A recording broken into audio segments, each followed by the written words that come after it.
అరే భలే, ఒక సీతాకోక చిలుక మనలాంటి పెద్ద జంతువులకి బుద్ధి చెప్పడానికి వస్తుందంట. ఆ సీతాకోక చిలుక దగ్గరకు వచ్చిన తర్వాత తెలిసింది అది రాము ఏనుగు కన్నా చాలా పెద్దగా ఉంది. ఓరి భగవంతుడా, చూస్తుంటే సీతాకోక చిలుక వాళ్ళమ్మ దీనికి చాలా ఎక్కువ కాంప్లైంట్ పెట్టినట్టుంది. ఇది నాకన్నా చాలా పెద్దగా ఉంది. మింకు కోతి ఇప్పుడు రాజయ్యి సింహాసనం మీద కూర్చుంది. కాని అది ఖడ్గమృగ సిపాయికి ఇష్టం లేకపోయినా కూడా దాని పక్కన నిలబడింది. అలాగే ఆ సింహం ఒక పంజరంలో బందీగా ఉంది.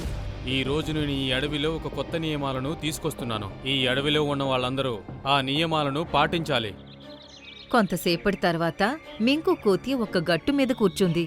ఇంకా అడవిలో ఉండే జంతువులన్నీ తన ముందు తల దించుకుని నిలబడ్డాయి. ఈ రోజు ఇప్పటినుండే ఈ అడవిలో ఉండే మాంసాహార జంతువులన్నీ తమ శక్తిని పెంచుకోవడం కోసం ఇక్కడున్న శాకాహార జంతువులను వెతికి మరీ వేటాడాలి. రాబందులు, గ్రద్దలు, పక్షులను ఎప్పుడు కావాలంటే అప్పుడు తినొచ్చు. మీరసలు ఏమంటున్నారు మహారాజా? ఒకవేళ మీరిలాంటి ఆదేశం ఇస్తే అప్పుడు మా లాంటి పక్షులు ప్రాణాలు ఎలా కాపాడుకోగలవు చెప్పండి. ప్రాణాలు కాపాడుకోవడానికి ఒకే దారుంది. పారిపోండి, పారిపోతూనే ఉండండి. ఇది వినగానే గోల్డీ గద్ద టీను పక్షి మీదకి దూకింది. అయ్యో, ఎవరైనా నన్ను కాపాడండి. టీను పక్షి అక్కడి నుండి ఎగిరిపోయింది. ఇంకా దాన్ని ఈ గద్ద వెంటాడుతూ వెళ్ళింది. ఇష్టం వచ్చినట్టు వేటాడడానికి మాకు ఆదేశం ఇచ్చేశారు. ఈ రోజు నేను నిన్ను పట్టపగలే అందరి ముందు చంపి తినేస్తాను. ఇది చూసిన మింకు కోతి చాలా రాక్షసత్వంగా నవ్వింది. అందరూ ఈ మింక్యూ మహారాజ్కి జేజేలు పలకండి. ఇది విన్న తర్వాత కూడా జంతువులన్నీ నిశ్శబ్దంగానే ఉన్నాయి. కాని జిరాఫీ ముందుకు వచ్చి ఇలా అంది. మేము నీలాంటి దుష్టుని మహారాజుగా భావించలేము. ఏమన్నావ్? నన్ను రాజుగా భావించరా? అయితే ఇది చూడు. మింకు కోతి దాని మీద మాయను ప్రయోగించింది. దాంతో జిరాఫీ ఎలుకైపోయింది. ఇదేంటి, ఇదెలా జరిగింది? చెప్పండి, నాకు జేజేలు కొడతారా లేక మీ అందరినీ ఎలుకలా మార్చేయమంటారా? ఇక దాన్ని చూసి అన్నీ భయపడిపోయాయి. ఇంకా దానికి జైజేలు కొట్టడం మొదలుపెట్టాయి. మింకు మహారాజ్కి జై! రాము ఏనుగు, చోటు జింక అలాగే బగీరా ఒక మర్రి చెట్టు కింద కూర్చున్నాయి. ఒకవేళ నేను చెప్పకపోతే ఆ షేర్ఖాన్ ఆ మాయాజాలపు పండుని ఈ మింకుకి ఇచ్చేవాడే కాదు. దాన్ని తినివాడు అడవి మొత్తానికి రాజైపోయాడు. నేను ఎలాగైనా మన రాజుని విడిపించాలి. అలాగే ఈ అడవికి మళ్ళీ స్వేచ్ఛను తీసుకురావాలి. అతను చాలా శక్తివంతుడు అయిపోయాడు. నాకనిపిస్తుంది ఇప్పుడు మనం అతన్ని ఏమీ చేయలేమని. అప్పుడే చోటు జింకకి ఒక సీతాకోక చిలుక కనిపించింది. దాంతో తనకి ఒకటి గుర్తుకొచ్చింది. మిత్రులారా, మన అడవిలో ఒక తలుపు ఉంది. దాని గురించి నాకు షేర్ఖానే చెప్పాడు. ఆ తలుపు బటర్ఫ్లై ల్యాండ్ది. అలాగే ఆ ల్యాండ్లో కూడా మన అడవిలో లాగే చాలా విచిత్రమైనవి ఉన్నాయి. బటర్ఫ్లై ల్యాండా? అవును, అందుకే మనం సహాయం కోసం అక్కడికి వెళ్తే మంచిది. దాంతో ఆ మూడు అడవిలో ఉత్తర దిక్కు వైపుకు వెళ్ళాయి. అక్కడ ఒక ఎర్ర తలుపు ఉంది. ఆ మూడు ఆ తలుపులోకి వెళ్లగానే బటర్ఫ్లై ల్యాండ్కి చేరుకున్నాయి. ఇంకా అవి కొన్ని అడుగులు ముందుకు వేయగానే వాటికి ఎదురుగా ఒక సీతాకోక చిలుక రావడం అవి చూశాయి. బటర్ఫ్లై ల్యాండ్కి జంతువులొచ్చాయా? ఇప్పుడే నేను మీ ముగ్గురికి బుద్ధి చెప్తాను. అరే భలే, ఒక సీతాకోక చిలుక మనలాంటి పెద్ద జంతువులకి బుద్ధి చెప్పడానికి వస్తుందంట. ఆ సీతాకోక చిలుక దగ్గరకు వచ్చిన తర్వాత తెలిసింది అది రాము ఏనుగు కన్నా చాలా పెద్దగా ఉంది. ఓరి భగవంతుడా, చూస్తుంటే సీతాకోక చిలుక వాళ్ళమ్మ దీనికి చాలా ఎక్కువ కాంప్లైంట్ పెట్టినట్టుంది. ఇది నాకన్నా చాలా పెద్దగా ఉంది. అరే, నువ్వు చోటు జింకవి కదా? నీ గురించి అమ్మ చాలా విషయాలు చెప్పింది. బటర్ఫ్లై ల్యాండ్కి నీకు స్వాగతం. ధన్యవాదాలు. వీళ్ళిద్దరూ నా స్నేహితులు. మేము త్వరగా మీ రాజును కలవాలి. అలాగే, తప్పకుండా నాతో పాటు రండి. ఇప్పుడు ఆ సీతాకోక చిలుక ఆ మూడింటిని తీసుకుని ఒక కోటకొచ్చింది. అక్కడ నెమలిరాజు సింహాసనం మీద కూర్చున్నాడు. అరే భలే, అయితే నువ్వు చోటు జింకవి కదా? అవును మహారాజా. నేను నీ ధైర్య సాహసాల గురించి, తెలివితేటల గురించి చాలా విన్నాను. చెప్పు, దేనికోసం నువ్వు మా బటర్ఫ్లై ల్యాండ్కి రావాల్సి వచ్చింది? చోటు జింక నెమలి మహారాజుకి జరిగిందంతా చెప్పింది. అప్పుడు తను కూడా కంగారు పడిపోయాడు. ఇది నిజంగా చాలా పెద్ద సమస్య. కానీ అతను ఈ చెట్టు మాయాజాలపు పండు తినడం వల్ల వచ్చిన శక్తి ప్రభావాన్ని మనము అంతం చెయ్యొచ్చు. ఏమన్నారు మీరు? ఏంటి, ఇది నిజమేనా? అయితే చెప్పండి, నేనిది ఎలా చేయగలను? సరే, నాతో పాటు రా. నెమలి మహారాజు తనని కోటలో ఉన్న తోటకి తీసుకువెళ్ళాడు. అక్కడ ఒక వెండి చెట్టు కనిపించింది. దానికి ఒక పచ్చని పండు వేలాడుతూ ఉంది. ఇదే ఆ పండు. దీన్ని తింటే ఆ బంగారపు చెట్టు మాయాజాలం పోతుంది. ధన్యవాదాలు నెమలి మహారాజా. రాము ఏనుగు ఆ పండును తెంచి దాన్ని చోటు జింకకిచ్చింది. ఆ పండుతో పాటు నేను రాము ఏనుగుకి ఒక శక్తి కూడా ఇస్తాను. ఎప్పుడైతే తన తొండాన్ని పైకి ఎత్తుతాడో తను కొంతకాలం మాయమైపోతాడు. అలాగే తను ఎవరికీ కనిపించడు. ధన్యవాదాలు నెమలి మహారాజా. అవన్నీ నెమలి మహారాజు నుండి సెలవు తీసుకుని తమ అడవికి తిరిగి వచ్చేశాయి. కోట బయట నిలబడి అవన్నీ ఒక ప్లాన్ వేశాయి. రాము ఏనుగు తన తొండాన్ని పైకెత్తి మాయమైపోయింది. ఇంక తను ప్రశాంతంగా రాజ్మహల్ లోపలికి వెళ్లి షేర్ఖాన్ ఉన్న పంజరం దగ్గరకు వెళ్లి నిలబడింది. ఆ తర్వాత భగీరా కోట లోపలికొచ్చింది. ఘోరం జరిగిపోయింది మింకు మహారాజా, ఘోరం జరిగిపోయింది. ఏమైంది బకీరా? ఎందుకు అరుస్తున్నావు? చోటు జింక ఇప్పుడు మిమ్మల్ని చంపడానికి ఇక్కడికి వస్తున్నాడు. ఏంటి, నన్ను చంపడానికా? నన్ను ఎవరూ చంపలేరు పిచ్చోడా. ఈ అడవి మొత్తంలో నాకన్నా శక్తివంతమైన వాళ్ళు ఇంకెవరూ లేరు. అవును లేరు, కానీ చోటు జింక బటర్ఫ్లై ల్యాండ్ నుండి ఒక పండుని వెతికి తీసుకొచ్చాడు. దాన్ని తింటే అప్పుడు తనకి మీకన్నా ఎక్కువ శక్తి వస్తుందంట. ఏంటి పిచ్చి పిచ్చిగా మాట్లాడుతున్నావు? బటర్ఫ్లై ల్యాండ్ పండునా? అప్పుడే ఆ పండును చేతిలో పట్టుకుని చోటు జింక దర్బారు లోపలికొచ్చింది. దుష్ట మింకు కోతి, ఇప్పుడు నేను నిన్ను శాశ్వతంగా అంతం చేస్తాను. ఈ పండు తిన్న వెంటనే నాకు నీకన్నా ఎక్కువ శక్తి వచ్చేస్తుంది. అలాగా? నిజంగా అంటున్నావా? అలా అని మింకు కోతి వెంటనే తన వేళ్లతో మాయాజాలం ప్రయోగించింది. దాంతో ఆ పండు దానంతటదే చోటు జింక చేతిలో నుండి నేరుగా తన చేతిలోకి వచ్చేసింది. అయ్యో లేదు, దుష్టుడా, ఆ పండుని తినకు. ఈ పండుని ఇంకెవరో తిని నాకన్నా శక్తివంతంగా మారడం నాకిష్టం లేదు. అందుకే ఈ పండుని నేనే తింటాను. అప్పుడు జంతువులన్నీ భయపడిపోయాయి. ఇంకా మింకు ఆ పండుని క్షణాల్లో తినేసింది. లేదు. ఆహా, ఈ పండు చాలా రుచికరంగా ఉంది. ఇప్పుడు చూసుకో చోటు జింక, నిన్ను నేను ఎలా అంతం చేస్తానో చూడు. అలా తను తన చేతిని గాల్లోకి ఎత్తింది. కాని చోటు జింకకి ఏం జరగలేదు. అరే, ఇదేంటి ఇలా అయింది? నా శక్తులెందుకు పనిచేయట్లేదు? నువ్వు ఆ పండుని తిన్నావుగా, దాన్ని తింటే గనక బంగారపు చెట్టుకున్న ప్రభావం పోతుంది. అలాగే నీకు నేను చెప్పిందంతా అదంతా నా ప్లానే.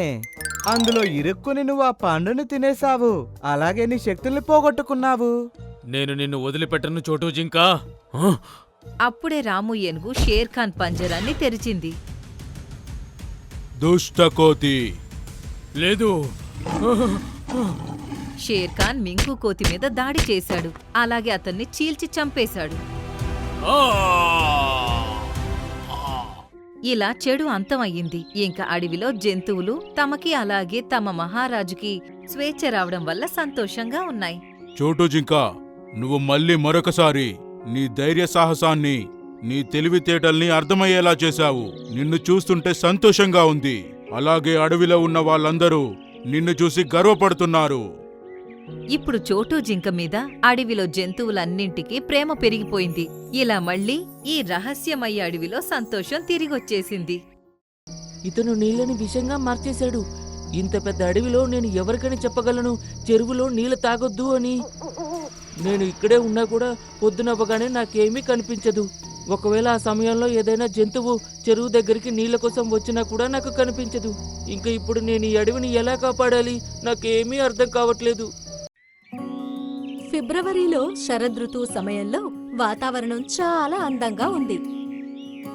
సాయంత్రం సమయంలో గుడ్లగూబ నిద్రపోయి లేచిన వెంటనే దానికి ఏదో కనిపించింది. మీరందరూ ఇక్కడికి వచ్చినందుకు చాలా కృతజ్ఞతలు. ఇంకా ఇప్పుడు మిమ్మల్ని ఎందుకు పిలిచానో కూడా తెలుసుకోండి. అది కళ్ళు తెరిచి చూస్తే చెట్టు కింద చాలా పక్షులు ఇంకా జంతువులు ఉండటం చూసింది. అడవి ప్రజలందరూ జాగ్రత్తగా వినండి. రేపు మన అడవిలో ఉన్న చోటు జింక పుట్టినరోజు. ప్రతి సంవత్సరంలా ఈసారి కూడా మనందరం కలిసి పార్టీ ఏర్పాట్లు చేద్దాం. ఇది చాలా సంతోషకరమైన విషయం. అలా అయితే సరే, మరి మేమందరం పొద్దున్నే చెరువు దగ్గరికి వస్తాము. అప్పుడు పార్టీ చేసుకుందాం, సెలబ్రేషన్స్ అన్ని మొదలు పెడదాం. ఏమంటున్నారు? నీ పుట్టినరోజు పార్టీనా? కానీ నాకు ఉదయం పూట కనిపించదు కదా. ఒకవేళ పార్టీ రాత్రి పెట్టి ఉంటే నేను కూడా వచ్చేవాణ్ణి. లేదు, అలా చేయలేము. మనం మనుషులం కాదు, జంతువులం. మేము నీ కోసం రాత్రి పార్టీ పెట్టలేము. పార్టీ ప్రొద్దునే ఉంటుంది. నేను పార్టీకి రాకపోతే నాకు చాలా బాధగా ఉంటుంది. నేను కూడా మీ అందరిలా ఈ అడవి జంతువునే కదా. మరి నన్నెందుకు ఇలా వేరు చేసి చూస్తున్నారు? నువ్వు మాలా ఎక్కడున్నావు? మేము రాత్రిపూట పడుకుంటాము, కానీ నువ్వు రాత్రి అడవిలో తిరుగుతుంటావు. నీ శబ్దాలతో మా నిద్ర పాడు చేస్తావు. ఇంతకు మించి నువ్వేం చేశావు చెప్పు? నేను రాత్రంతా మేలుకొని కాపలా కాస్తాను. మరి అది మంచి పనే కదా. మన అడవి పైన ఏమైనా దాడి జరుగుతుందా నువ్వు కాపలా కాయటానికి? ఈ మాటలు విని గుడ్లగూబకి బాధ కలిగింది. అడవిలో జంతువులన్నీ పడుకోవడానికి వాటి వాటి ఇళ్లకు వెళ్లిపోయాయి. కాని గుడ్లగూబ చాలా నిరాశపడింది. అది అడవి అంతా తిరుగుతూ తన పని చేసుకుంటోంది. పొద్దున అవ్వగానే దానికి కనిపించకపోవడంతో అది చెట్టుపైకొచ్చి కూర్చుంది. దాని కళ్ళు మూసుకుందో లేదో ఇంతలోనే దానికి శబ్దాలు వినిపించడం మొదలయ్యింది. Happy birthday to you, happy birthday to you, happy birthday to you తమ్ముడు, హ్యాపీ బర్త్డే టు యూ. అందరూ ఎంత ఎంజాయ్ చేస్తున్నారు, కానీ నాకేమీ కనిపించడం లేదు. బహుశా నేను కూడా వాళ్ళతో సెలబ్రేట్ చేసుకోగలిగితే బాగుండేది. కొన్ని గంటల వరకు దానికి ఆట పాటలు అలాగే ఎంజాయ్ చేసే శబ్దాలు వినిపించాయి. అందువల్ల అది పడుకోలేకపోయింది. ఆ తర్వాత నిద్రొస్తే పడుకుంది. రాత్రయ్యాక దానికి మెలకువ రాగానే అది గాల్లోకి ఎగురుకుంటూ వెళ్ళింది. ఏంటో నా అదృష్టం, ఎవ్వరూ నాతో స్నేహం చెయ్యరు. అలాగే ఎవ్వరూ నేను మేల్కొని ఉన్నప్పుడు నాతో తిరగడానికి మేల్కొని ఉండరు. అలా ఆలోచిస్తూ అది చాలాసేపటి వరకు తిరుగుతూ ఉంది. ఆ తర్వాత అది చెరువు వైపు ఎగురుకుంటూ వెళ్తుండగా ఏదో చూసింది. అరే, చెరువు దగ్గర ఇంత రాత్రిపూట ఎవరున్నారు? అది కిందికి వెళ్లి చూస్తే దానికి చెరువు దగ్గర ఒక వేటగాడు కనిపించాడు. ఈ అడవిలో జంతువులన్నీ చాలా తెలివిగలవి. నేను ఈ నీళ్ళని విషంతో కలిపేస్తాను. అప్పుడు వీటికి ఖచ్చితంగా బుద్ధొస్తుంది. అలా అంటూ అతను చెరువులో ఉన్న నీళ్లల్లో ఏదో పౌడర్ లాంటిది వేశాడు. తర్వాత చాలా సంతోషించాడు. పొద్దునయ్యేసరికి ఈ నీళ్లు మొత్తం విషంగా మారిపోతాయి. అలాగే సాయంత్రం అయ్యేసరికి దీని ప్రభావం తగ్గుతుంది. అప్పటికల్లా నాకు ఎన్నో జంతువులు ఇక్కడ అనారోగ్యంతో కనిపిస్తాయి. అప్పుడు నేను వాటిని నా బండ్లో వేసుకొని తీసుకువెళ్తాను. ఒరే రింకు, నీకు ఏం తెలివుందిరా? అలా అంటూ వేటగాడు అక్కడి నుండి వెళ్ళిపోయాడు. ఇంకా ఇప్పుడు గుడ్లగూబకి కంగారు మొదలయ్యింది. ఇతను నీళ్ళని విషంగా మార్చేశాడు. ఇంత పెద్ద అడవిలో నేను ఎవరికని చెప్పగలను చెరువులో నీళ్ళు తాగొద్దు అని? నేను ఇక్కడే ఉన్నా కూడా పొద్దునవ్వగానే నాకేమీ కనిపించదు. ఒకవేళ ఆ సమయంలో ఏదైనా జంతువు చెరువు దగ్గరికి నీళ్ళ కోసం వచ్చినా కూడా నాకు కనిపించదు. ఇంకా ఇప్పుడు నేను ఈ అడవిని ఎలా కాపాడాలి? నాకేమీ అర్థం కావట్లేదు. అది చాలా ఆలోచించింది, కానీ ఎటువంటి పరిష్కారం దొరకలేదు. కొన్ని గంటల వరకు ఆలోచించిన తర్వాత పొద్దున అవడంతో దానికి కళ్ళు కనిపించడం లేదు. ఇంకా దానికి కంగారు పెరిగిపోయింది. ఇప్పుడు నేను ఎవ్వరినీ చూడలేను, కానీ వాళ్ళు నన్ను చూడగలరు కదా. ఇప్పుడు నేను ఒక పని చేస్తాను. నేను ఒకే మాటని పదే పదే అంటాను. అప్పుడు ఏదైనా జంతువు వచ్చినా వింటుంది. అప్పుడు అది నీళ్లు తాగదు. అలా అంటూ అది చెరువు ఒడ్డున కూర్చుని గట్టి గట్టిగా అరవడం మొదలుపెట్టింది. చెరువులో ఉన్న నీళ్ళల్లో వేటగాడు విషం కలిపాడు. ఎవ్వరూ చెరువులో నీళ్లు తాగకండి. రేపు ఉదయం నీళ్లు బాగైపోతాయి, అప్పుడు తాగొచ్చు. ఇదే మాట అది పదే పదే అంటూ ఉంది. చాలాసేపటి తర్వాత అక్కడికి ఏనుగు నీళ్లు తాగటానికి వచ్చింది. ఏనుగు నీళ్లు తాగకముందే దాని మాట వినిపించింది. అరే గుడ్లగూబా, నీకు ఎలా తెలిసింది నేను నీళ్లు తాగబోతున్నానని? నీకు ప్రొద్దున పూట కనిపించదు కదా. నాకు అస్సలు తెలియదు నువ్వు ఎప్పుడు వచ్చావో. నేను ఈ మాటని పదే పదే ఎందుకంటున్నానంటే ఎవరైనా ఈ నీళ్లు తాగి స్పృహ తప్పిపోతారేమో అని.